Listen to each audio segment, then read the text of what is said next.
What's going on with Venezuela? I'm Steve Hendrix for your Global Minute. I used to live in Venezuela back in the 1980s. I've been very active with the Venezuelan diaspora and the migration support for Venezuelan migrants. So I've been very involved. And I have a few opinions on what's going on with Venezuela right now.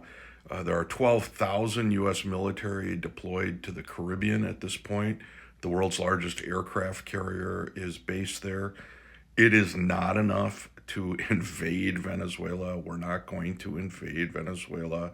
Venezuela is a country of 28 million people.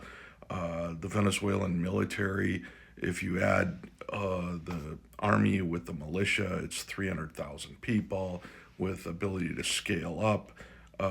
It's just not going to happen. It's a very complex economy and complex geography, complex size. So, no, we're not going to invade. Is this somehow about fentanyl? No, this isn't about fentanyl.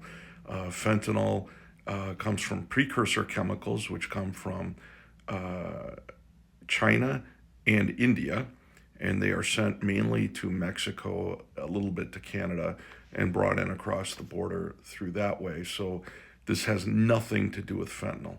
Is this about cocaine? Well, American cocaine largely comes from Colombia, and that comes up the Pacific coast and into the United States. It does not come through the Caribbean in any large statistical amount. There have been 20 boats that have been sunk already with loss of life in the Caribbean. And the allegation is that they were drug smuggling boats. But if they're drug smuggling boats, there's no capital punishment for selling drugs anywhere. So it's an unlawful attack. Any cocaine that might go through the Caribbean is probably destined for Europe or even the Middle East. And so it's not coming to the United States. President Trump has argued before the United Nations and in the press that this sinking of these boats has already saved 100,000 American lives, which I don't understand the math on that other than perhaps he made it up. However, for the War Powers Act, he's also told Congress that there is no threat to American lives. So his administration is making inconsistent statements on alternate dates to alternate audiences. So it's not about cocaine, it's not about fentanyl, it's not about invasion.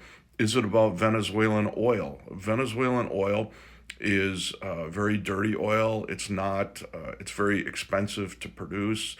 It's not very useful in today's modern economy. The Chinese are buying it now at a tremendous discount. The United States is the largest producer of oil in the world. We really don't need Venezuelan oil. And Guyana, next door to Venezuela, is coming online with massive amounts of oil and gas. So, even more reason why an oil excuse for Venezuela just doesn't make sense. Some people look at didn't we invade Iraq for its oil? Well, no. The giant oil well that was privatized in Iraq in 2009 was purchased by a consortium led by BP with China. So and that money all went to the Iraqi government. So the United States got neither the money nor the oil in Iraq. So no, that's not going to happen in Venezuela. Is it about democracy in Venezuela and some distaste for Maduro? No. If you look around the world, the people that Donald Trump most admires are not real big on the rule of law, so that can't be it. Is it a distraction from Jeffrey Epstein? Perhaps. Is it a distraction from other economic issues? Perhaps. So Operation Southern Spear, we know it's not adequately staffed, manned, or budgeted for a proper invasion. What is it doing? If you ask Secretary of Defense Pete Hegseth or Secretary of State Marco Rubio, they don't know. It's really all in the mind of Donald Trump why he's doing this. Is he trying to rattle Nicolas Maduro? Maybe he'll just resign and go away. That's highly unlikely. There's been a $50 million bounty on his head for months, and that's produced nothing.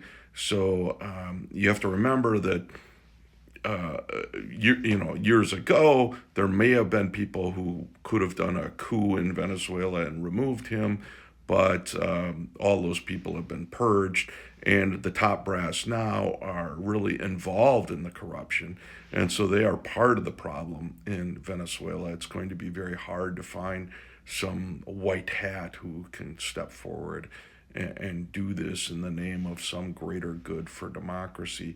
So, I don't think that's likely. You also have to remember that all of the security apparatus is outsourced to the Cubans. So the Cubans have no interest in seeing regime change in Venezuela, which would make them much more vulnerable.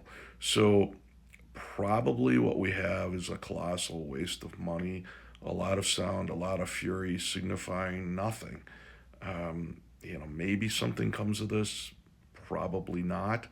There's been a lot of noise already that Colombia has stopped its intelligence sharing, but quietly nobody's reporting that Britain has also stopped its intelligence sharing because they don't want to be part of an illegal operation in the Caribbean.